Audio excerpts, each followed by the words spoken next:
and Happy New Year. Thank you for joining us today. I'm Susan Black, President and CEO of the Conference Board of Canada. As I am in Ottawa today, I'd like to respectfully acknowledge the land on which I am on. That is the traditional unceded territory of the Algonquin Anishinaabe. And given that this is a virtual event with people participating across the country, I'd also like to take the opportunity to recognize and acknowledge all the nations across Turtle Island. Now, as many of you know, since 1954, the Conference Board of Canada's research has helped Canada's leaders navigate our country's toughest challenges. Today, as one of Canada's largest independent applied research organizations, we produce more than 500 research outputs each year. Our work is renowned for its rigor, its objectivity, and its unbiased insights. But even more importantly, as an organization, we are driven by a profound belief that we have a responsibility to provide these fact-based biased insights to all Canadians. And today, that responsibility that we take so seriously, it matters more than ever. Because let's face it, across the globe, misinformation is rising, and public debate is drowning in noise. So truth is increasingly, it's held hostage to special interests, to foreign influences, and can I say it, to the all too often uninformed. And when truth erodes, trust collapses and bad decisions get made. And as a country, our collective well-being suffers. That's why our research matters.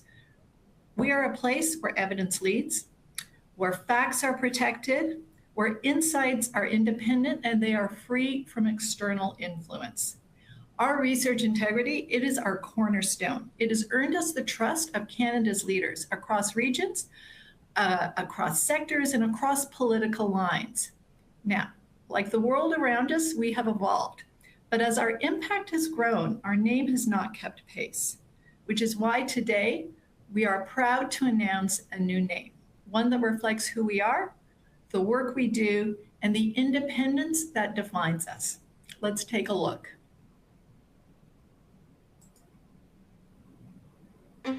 There's data, and there's insight. There are opinions, and then there's facts. There's noise, and there's signal. For over 70 years, the Conference Board of Canada has guided leaders with research, analysis, and insights. There's the past, and then there's the future. Canada stands at a moment of change. Housing challenging affordability, climate testing infrastructure, trade redefining sovereignty, technology reshaping labor. This moment needs renewed clarity. We need action more than ever. It's a new world, and we have a new name. We are Signal 49 Research, a clear signal driving decisions that shape the future, a Canadian perspective on national and global issues. Our name has changed, but the mission remains: to master complexity through research and connection so we can build a stronger future for Canada, together. Because there's perceptions, and then there's reality. There's confusion, and there's clarity. There are echoes, and there's a guiding voice.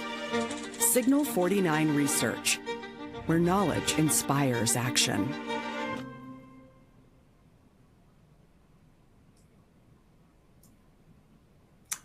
As you just saw, after more than 70 years as the Conference Board of Canada, we have a new name, Signal 49 Research. This isn't just a name change, it's a statement of who we are and of where we're headed. We have evolved from the days when we would host dozens of conferences a year.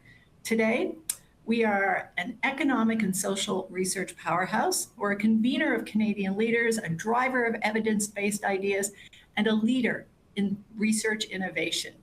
Our new name reflects our purpose to deliver clarity and evidence-based insights in an increasingly complex world. So how exactly does our new name, Signal 49 Research, reflect that purpose? 3 ways. First, we are inspired by the story of Signal Hill in Newfoundland and Labrador. Now, as many of you no doubt remember from your history books, Signal Hill is the location where the first transatlantic wireless message was received across the ocean. way back in December of 1901. This was a landmark achievement in global communications because it proved that signals could curve around the Earth. We no longer needed physical wires or cables. It was that moment where the impossible became reality, enabling instant connectivity between continents. And Canada, we played a key role in this global innovation that reshaped how the world connects. That signal in our name is a nod to this history. Canada's role in Signal Hill captures the spirit of innovation and connection that drives everything our organization does today. Second, as applied researchers, we aspire for our work to illuminate the best way forward and to serve as really critical intelligence for decision makers. In other words, to provide them with the signals they need. And finally, the reference to 49. This reference is a nod to the 49th parallel, a symbol of our deeply Canadian perspective and the pride we have in our country. So to sum up, Signal 49 research stands for clarity, trust, and forward momentum. Our name is a promise that we will be a guiding force in times of uncertainty, a signal our leaders can rely on. And our tagline, which you saw in the video, it really says it best, where knowledge inspires action. Now, over the next 50 minutes, you're going to hear from several of my colleagues from across our research areas of focus. They're going to share highlights and practical recommendations from some of our latest research that's having an impact across Canada. The showcase is designed to give you a snapshot of the breadth of research conducted by Signal 49, as well as insights into what you can do as leaders to help Canada and all Canadians prosper in the years ahead. You can find the links to the full research reports for all the presentations in your resources tab on this event console. Please enjoy.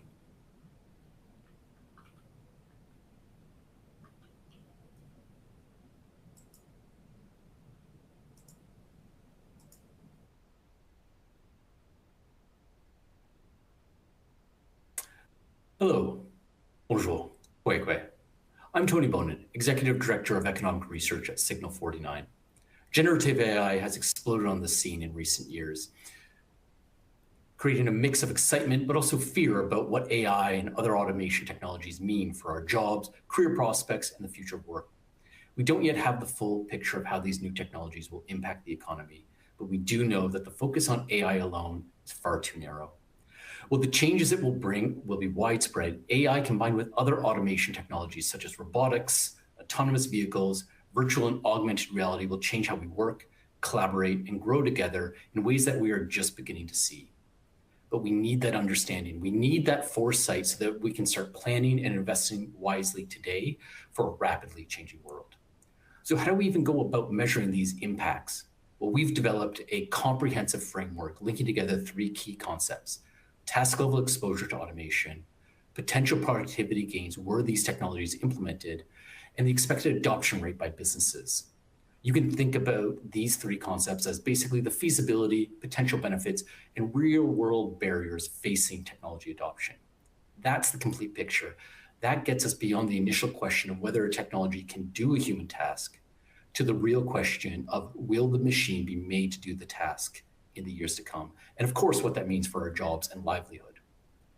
Our initial findings suggest we'll see widespread impacts across the economy as automation shifts how businesses operate, altering the types of jobs and skills that they require, with demand for some jobs and skills shrinking and others are going to be transformed. Overall, we estimate that new automation technologies, including generative AI, have the potential to boost Canadian productivity by nearly 14 percentage points over the coming 15 years, over and above our baseline forecast. Those potential gains are greatest in our transportation and our goods producing sectors, which could see productivity growth increase by as much as 1.2 percentage points per year above our baseline forecast. That's huge.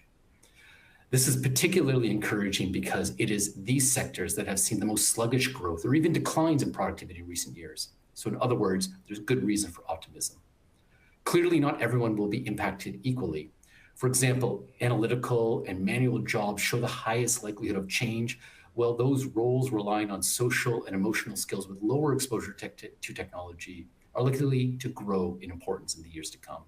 For leaders and workers alike, the stakes are clear. Understanding where the impacts will be highest and where human skills will remain essential helps us prepare for the displacement risks, role transformation, and the opportunities to deploy technology to support a stronger and more resilient economy.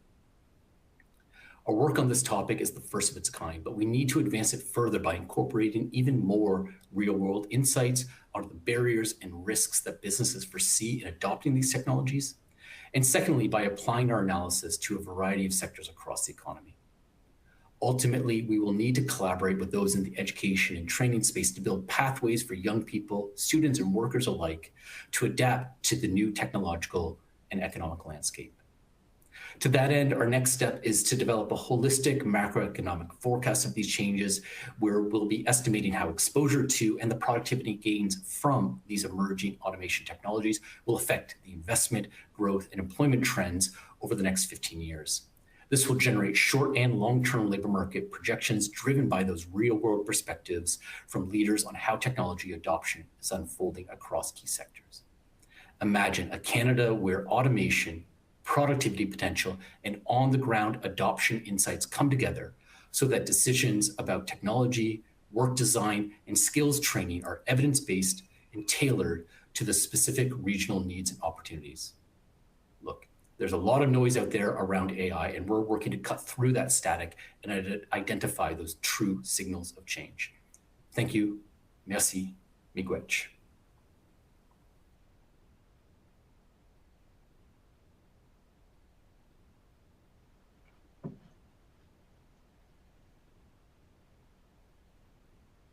Hi, I'm Amanda Thompson, Lead Research Associate in Signal 49's Indigenous and Northern Communities Knowledge Area. Imagine running a hospital, a mine, or a hotel in the north and watching staff fly in for 2 weeks, then fly right back out with their paycheck. Those wages aren't spent locally, and the job vacancies just keep piling up. Aging populations, outmigration, and limited access to post-secondary training are stacking the deck against northern employers. Immigration has helped, yet Canada's north has some of the biggest labor shortages seen across Canada. Here's the big idea. Immigration is essential for northern labor markets when it's aligned with local demand and backed by community capacity. Federal worker programs and provincial nominee programs have been key to attracting skilled workers across the territories and provincial norths. But recent policy changes, including cuts to permanent resident levels in 2025, new non-permanent resident targets, and further reductions confirmed for 2026 to 2028, signal a shift towards sustainable immigration. Northern leaders warn that a one-size-fits-all approach won't work for northern, rural, and remote labor markets, and they're right. Success depends on matching skills to local needs and investing in housing, infrastructure, and services so communities can support growth. So why does this matter now?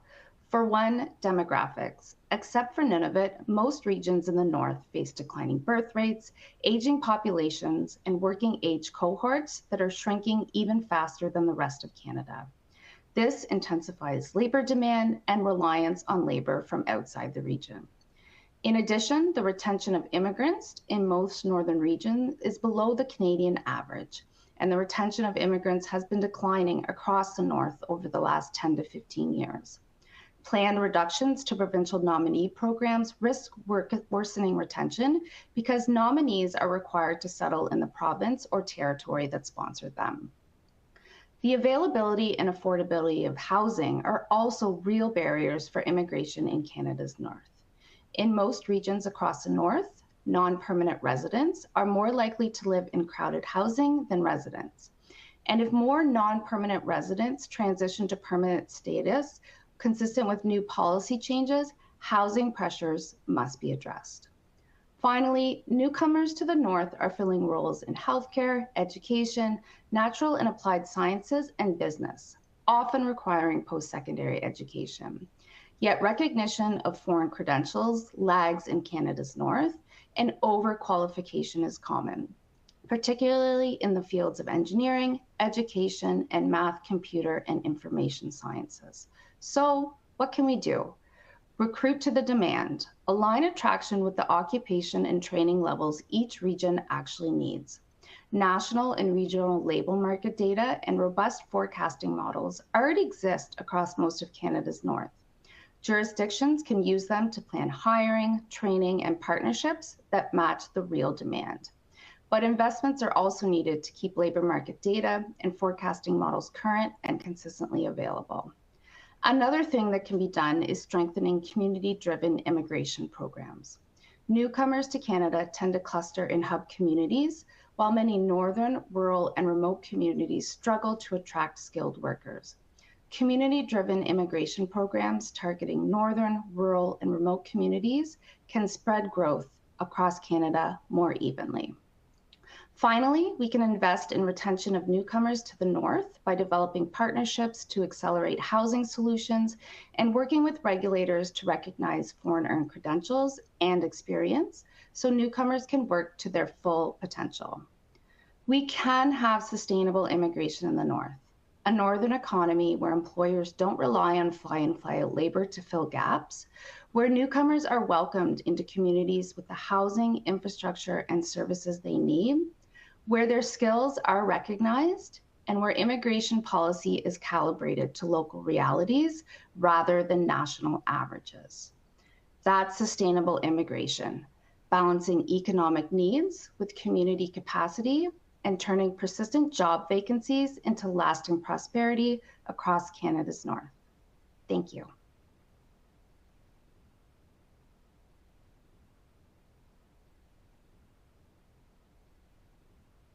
Did you know that our foray into Canada's executive peer-to-peer learning started with one bold move back in 1975?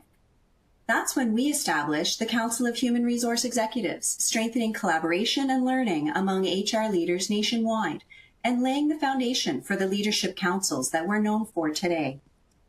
Over the next 5 decades, that foundation expanded. And by the 2000s, we were leading more than 30 executive councils across the country.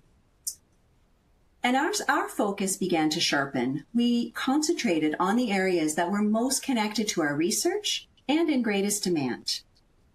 Today, we operate 16 executive councils, representing just under 500 members from leading private sector organizations, not-for-profits, and public institutions across the country. Our councils span the areas that matter most to you, from technology and innovation to higher education, sustainability, corporate Indigenous relations, and of course, human resources, all built on a milestone that began in 1975.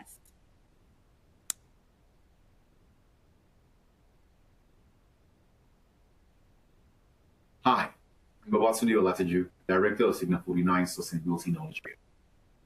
In 2023, Canada recorded 6,843 wildfires that burned more than 15 million hectares, an area larger than Haiti. Over 7,000 personnel were deployed, more than double any year in the last 40 years. And 185,000 Canadians were displaced, the highest number since data became available in 2000. Both Natural Resources Canada and the United Nations called the season in one word: unprecedented. But here's what's complex. The social impacts of the wildfires in 2023 were not the highest Canada has experienced. More Canadians with high socioeconomic vulnerability were exposed to wildfires in 2020 and 2020. Canada excels at measuring physical wildfire impacts. For instance, hectares burned, suppression resources, and property damage. But we underreport social impacts like evacuation frequency and duration, unmet social needs, and health effects. As a result, agencies struggle to allocate resources for holistic disaster recovery. One of our research respondents captured it perfectly, characterizing how severe the wildfire season is tends to be numbers of fires and area burned. And we know the numbers aren't a really useful picture. The broader reverberating effects across the larger system are a lot more complicated. In our research carried out in partnership with the Canadian Red Cross, we propose a Canadian wildfire impact assessment framework, a place-based approach with standardized national indicators, a shared database, and clear reporting templates, so Canada can track both physical and social impacts consistently. Wildfires don't just scorch landscapes, they upend lives. They can displace communities, cause homelessness, disrupt livelihoods, and affect local businesses. Children lose regular schooling, social bonds weaken amid dislocation, public health systems strain under smoke-related illness, and trauma increases the prevalence of anxiety, depression, and PTSD among residents, wildland, firefighters alike, with documented long-term health risks. These impacts are inevitable. Social markers, including age, income, disability, ingenuity, shape exposure and recovery outcomes. Recovery programs that consider social impacts are more responsive to socioeconomic and demographic realities and lead to more equitable outcomes. Our Community Vulnerability Index, developed using 2021 census data, found that almost 30% of Canadians live in areas with high to very high socioeconomic vulnerability, communities likely to experience more severe social impacts of disaster. And today, Canada's wildfire data ecosystem is fragmented. Multiple databases track risks, perimeters, suppression resources, and insured losses, but no national indicators consistently capture social impacts, and ownership remains unclear. This leaves institutions operating in silos, limiting comparability and timely decision-making. So what do we do about this? With Public Safety Canada's leadership and collaboration with federal agencies, as well as provincial territorial governments, municipalities, Indigenous communities, and NGOs, our proposed Canadian Wildfire Impact Assessment Framework can be implemented in 4 steps. First, build a national database of disaster impacts, physical and social, that integrates existing data sources. Second, define standardized social impact indicators and measurement procedures, including health and well-being, education, employment, and cultural factors. Third, identify agencies and their responsibilities to record, share, and review impact data. Fourth, collect and integrate place-based data consistently into the National Disaster Impacts Database. To this end, empowering municipalities and communities will be crucial. Learning from Australia's example, municipalities should track social impacts through on-the-ground surveys and outreach with support and incentives from provincial, territorial, and federal partners. This ensures psychosocial needs and vulnerabilities are captured accurately and consistently, including with Indigenous communities via appropriate channels. Our public discourse on the impacts of wildfires in Canada needs to evolve.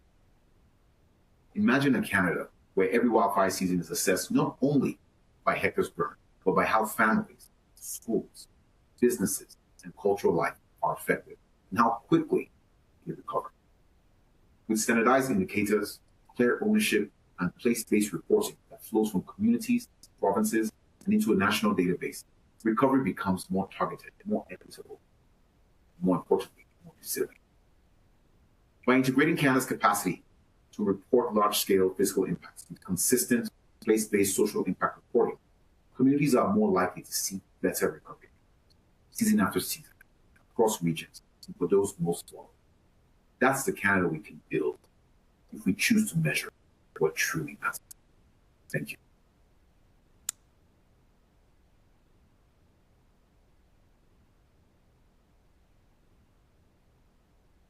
Hi, I'm Jennifer Fain, Lead Research Associate in Signal 49's Education and Skills Knowledge Area.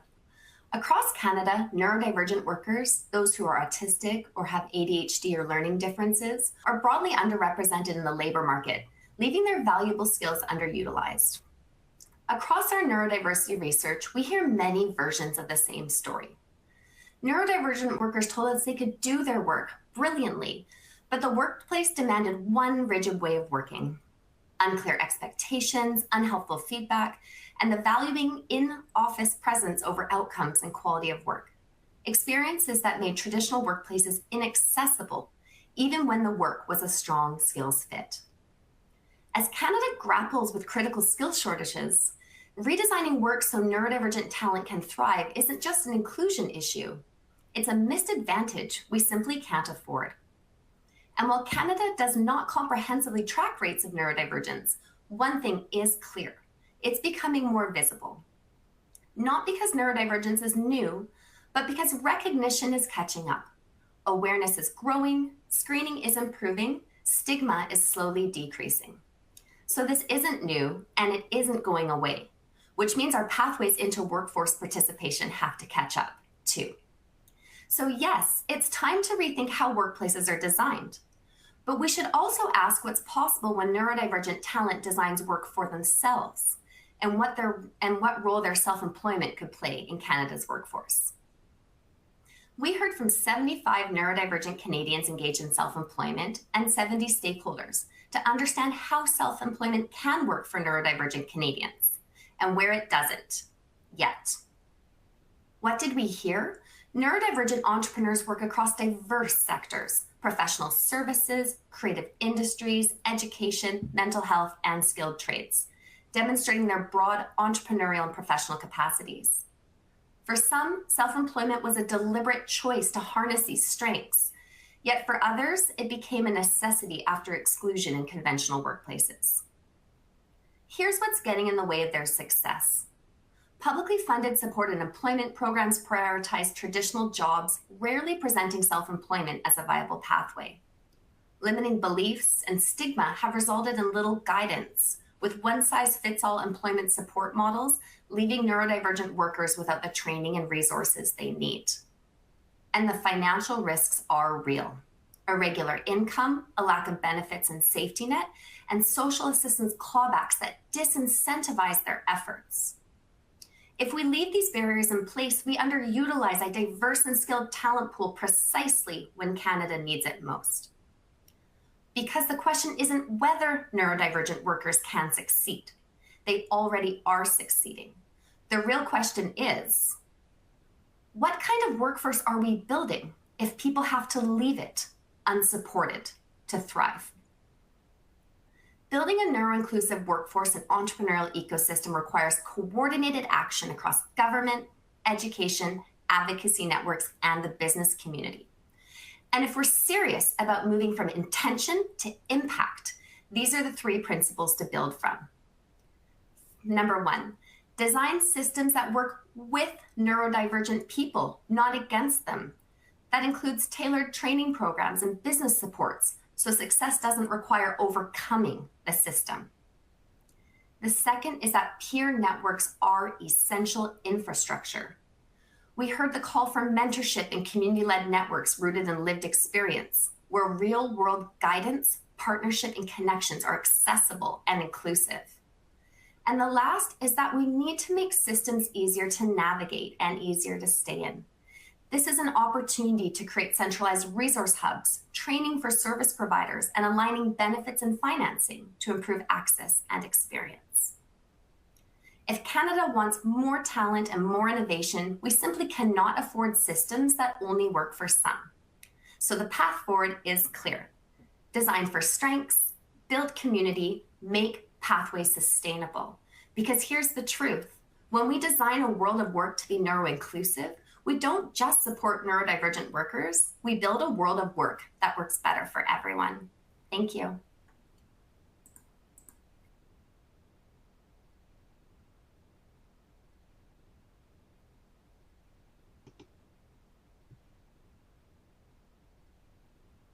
Hello, bonjour.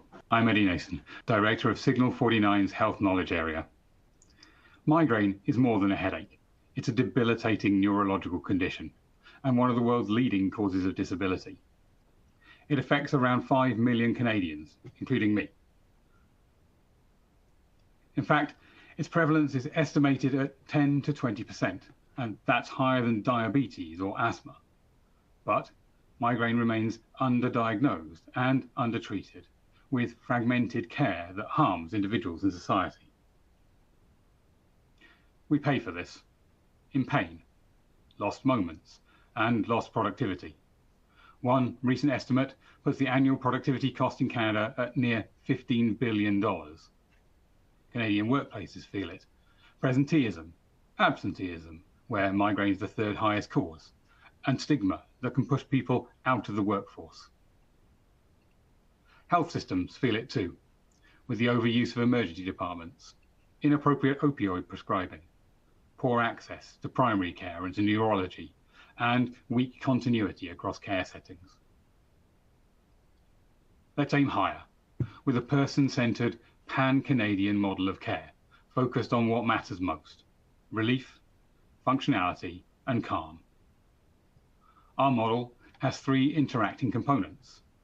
First, the healthcare system, with evidence-informed acute and preventative care, including management of co-occurring physical and mental health conditions.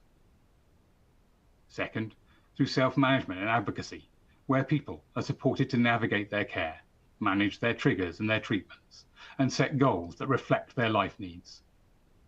And third, through societal supports, workplace accommodations, insurance coverage, and public understanding that helps to reduce stigma.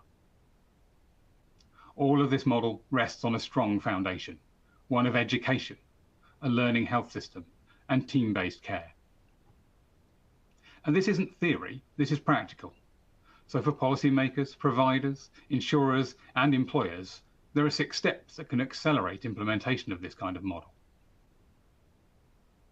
Make transfers of care seamless, through standardized guidance and referral processes, through electronic medical records that embed decision supports, and through improved navigation tools.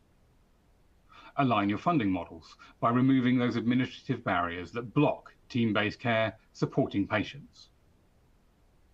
Modernize coverage to ensure that new migraine treatments and supports are available, affordable, and coordinated. Empower patients with education that lets people better understand and manage their own condition. Build provider capacity so that all the points of contact on a patient's migraine care journey have the knowledge and skills to collaboratively support those living with migraine. And create engaged workplaces with benefits that cover treatments, flexible schedules, and reducing stigma experienced by employees.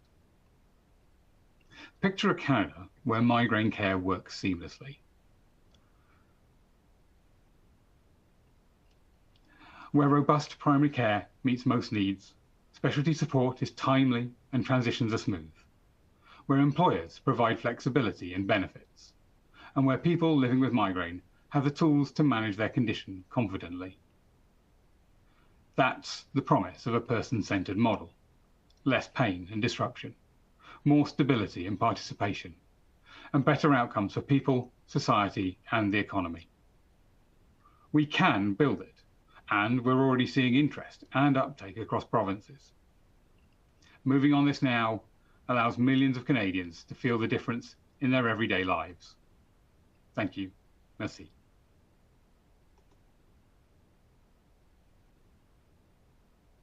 Did you know that our economics work has directly shaped some of Canada's most important economic decisions? Back in 1989, we released one of the first comprehensive evaluations of the proposed goods and services tax. Our analysis showed that increasing Canada's GST rate too quickly would lead to diminishing economic returns, evidence that contributed to the federal government's reducing the proposed tax rate from 9% to 7%.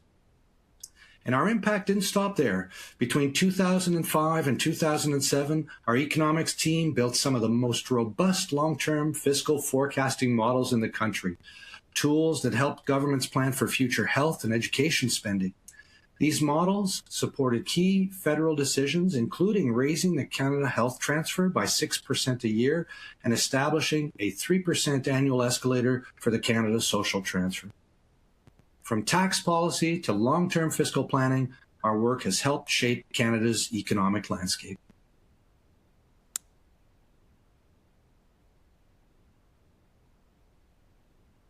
Hi, I'm Lauren Hammond, Associate Director of Signal 49's Immigration Knowledge Area. For years, Canada's population growth has been driven by immigration. And for years, this growth has fueled new economic opportunities, diverse communities, and a robust workforce. But in the last year, we've seen this shift. No longer is Canada's population growing. Our birth rate is among the lowest of OECD countries, and our workforce continues to age. Immigration still plays a critical role, but we are not relying anymore on the numbers of people coming in. Instead, we need to do more with those that are here, to better utilise their talents, to better integrate them into our communities, and to better retain the benefit they offer Canada over the long term. That is the question that we've explored through our leaky bucket research. We look at immigrant onward migration, that is, immigrants leaving Canada, and consider which immigrants are leaving and when. And what we discovered is simple. Onward migration is a persistent trend. 1 in 5 immigrants will leave Canada within 25 years of landing, and the highest likelihood of an immigrant leaving is 5 years after arrival. What's more, higher skilled immigrants are more likely to leave than lower skilled immigrants, and immigrants with higher levels of education are more likely to leave than those with lower levels. And the drain is concentrated where Canada needs talent most. Occupations with higher projected employment growth over the next 10 years tend to have higher onward migration rates. These are skilled professionals like managers in finance and business, software engineers, and senior managers in critical sectors like healthcare, construction, and the trades. And earnings dynamics matter too. Simply put, immigrants who experience some earnings growth whilst in Canada tend to stay. Those who don't tend to leave. The results are also striking when we break this down by education level. The higher the level of education an immigrant has, the more likely it is that they will leave if they experience no or declining earnings growth whilst in Canada. So what does all this mean? When we couple these findings with the way our immigration system is designed, there's a fundamental disconnect. Our system is designed to support economic prosperity. Around 65% of all permanent immigration into Canada is through economic streams, meaning the majority of immigrants who arrive in Canada are hand-selected for the purpose of boosting our economy. Those selected have the high human capital capability to contribute to Canada consistently over the long term. They also have the skills needed to fill the critical demand in Canada for the next 10 years. These are intellectuals, professionals, senior leaders, innovators, and experts in their field. These are immigrants who chose to come to Canada amidst a globally competitive market for talent. When we attract them but don't retain them, we're only doing half the job. So what do we need to do? Well, the first thing is to establish a national retention policy framework. We can't control what we can't measure. A national framework would set measurable retention targets, track progress, and align immigration with long-term integration goals, especially during the critical first 5 years.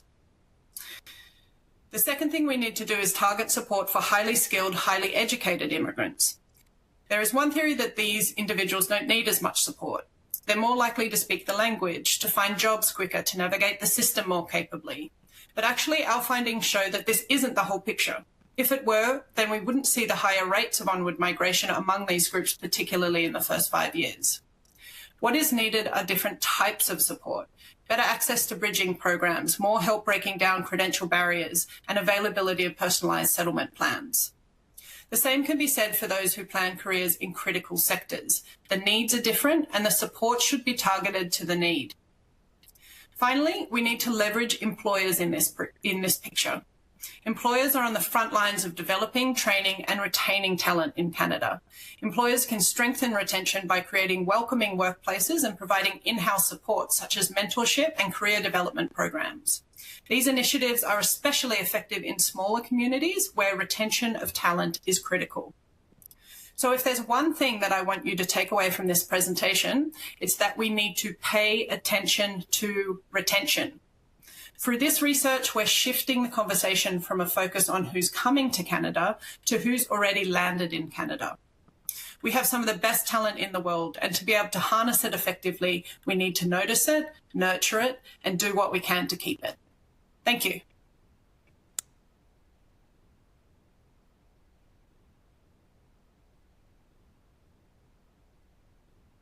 Good afternoon. I'm Alan Frank, Director of Innovation Technology at Signal 49. Our focus recently has been making sure that Canada doesn't just invent the future, but owns it. So imagine a world where ideas are your currency and patents are the gold standard for protecting your economic wealth. If that were the case, Canada's vault is currently pretty wide open because the innovation economy is shifting from traditional tangible goods to an intangibles economy. So intangible assets protected by intellectual property like software and data and algorithms now make up over 90% of the value of major stock indices. You just have to look at your phone and think about the most innovative companies in the world. because innovation isn't just about creativity or discovering new innovations. It's about capturing the economic impact of them rather than letting them slip away. So there are many types of intellectual property, from copyrights and trademarks to industrial designs and trade secrets. But patents send the strongest signal of protection and capacity to commercialize and charge for your intangible assets. So the big idea today is that as researchers, we can do a deep dive into Canada's patent landscape to reveal where we have the most protected ideas and true inventive capacity to compete with the rest of the world. In a way, it sends a signal where we're strong, where we lag, where we can benefit most economically. And Canada's patent landscape tells a really fascinating story. There's 35 technology classes, and Canada has 10 that show both specialization and world-class competitiveness. I'll give you a second to guess what the top 3 are. In terms of most specialization, well, it should come as no surprise, civil engineering tops the list with our strength in oil and gas and mining. But number 2 is pharmaceuticals, and number 3 is biotechnology. So life sciences, all well above global averages in terms of concentration of patents. But what about growth? Like, where are we outpacing the rest of the world? In at number 1 is advanced engines and turbines. Number 2 is thermal processes. And number 3, interestingly, is nanotechnology. So when you combine specialization or concentration with high growth and competitiveness, you actually get a picture. You get insight into where Canada should be funding its technologies, the types of policies it develops, and support the type of companies that harness the greatest economic impact. But there's also a flip side to this research. You find out that patent ownership is really fragmented in Canada. Canada averages only 4 patents per owner, which is really half of the global norm. And very few large portfolios, or very few companies have large portfolios. I think there's only 49 entities in all of Canada that hold 100 or more patent families. And that really limits the scale of commercialization potential. It's actually really acute in fast-moving sectors like semiconductors and optics and digital communications. So what is the practical application of all of this? Well, we now have a way to strengthen Canada's economic success by sort of aligning innovation programs with our proven protected technological strengths. So when you look at Canada's innovation strategy, it has 6 sectors. Clean tech, resources, and life sciences have very strong alignment with our innovation priorities and funding. But there's only partial alignment or misalignment with other areas such as agri-food, advanced manufacturing, and digital, all areas where we could punch above our weight. So how do we strengthen Canada's innovation capacity? Well, obviously you've got to double down on your strengths. That's a natural strategy. So scale support in aligned sectors. So boost funding and policy tools for clean tech and resource-based sectors and life sciences. But don't forget, you also have to invest in building the talent in those areas. So attracting top-tier researchers and address those infrastructure gaps, especially if you're going to get into wet labs for biotech. But also maybe place some bets, advanced nanotechnology and advanced materials, which in fact underpin quantum computing, by the way.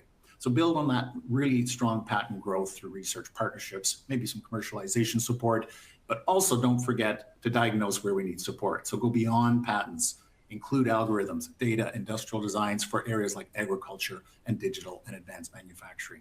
But at the end of the day, you need to strengthen the domestic patent portfolio for the entire country. So prioritize those partnerships, support for those organizations that are helping Canadian companies license.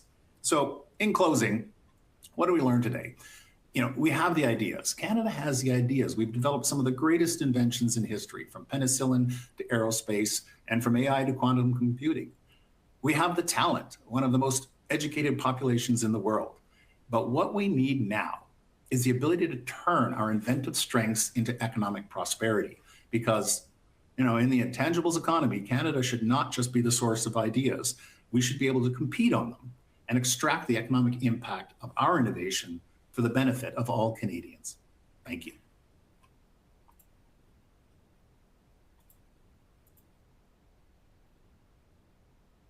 In early 2025, we made a major acquisition of Vicinity Jobs to significantly enhance our big data labor market capabilities. Vicinity Jobs is the Canadian-made leader in real-time labor market analytics.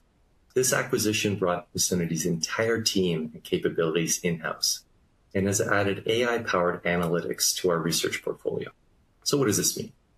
Well, we can now draw on Vicinity's data to inform workforce policy and enhance our labor market insights for leaders across the country. This data is critical to dive deeper into those occupations and skills that will support Canada's economic prosperity for decades to come.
Apologies, folks. I went partway through my remarks and realized my camera and my microphone aren't on. So sorry. Let me start again by saying I hope you enjoyed those highlights from my colleagues.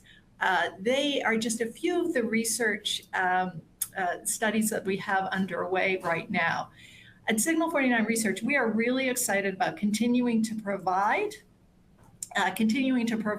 these evidence-based truths and these insights that you can't get anywhere else. Now, although we've shared our name with you today, we are not going to be officially operating under it until January 26th. And at that time, we invite you to come and explore our new name and visit our new website, which will be signal49.ca. In the meantime, of course, you can read more about our name change on our existing website, which is conferenceboard.ca. I'm going to close with a bit of a personal observation. I'd like to remind all of us that we are living in a time when the tenets of democracy are being tested and are being challenged. And by tenets of democracy, I'm referring to principles like evidence-based truths, public transparency, things like that. As all of us as citizens of democracy, I know we value informed public debate. We place a premium on wise decisions and effective policies being enacted. And those things are only going to succeed when they are grounded in facts and objective analysis that cuts through all the noise. I'm going to underscore something you heard in the video at the beginning of this session, and that is that Signal 49's purpose has always been and continues to be producing bulletproof research and insights that cut through this noise. Our new name charts a bold path forward, not just for our organization, but for Canada. We chose this name deliberately as a signal that evidence matters, as a signal that truth matters, as a signal that Canada matters. I'm going to end by extending a special thanks to all my colleagues at Signal 49, to the team for their insights, for their commitment, and for their dedication to the work that we do. And a special thanks to all of you for joining us today and for joining us on our journey as we provide Canada and Canada's leaders with the evidence and the insights that we need to navigate the world we are in and to secure a prosperous future for all Canadians. Thank you.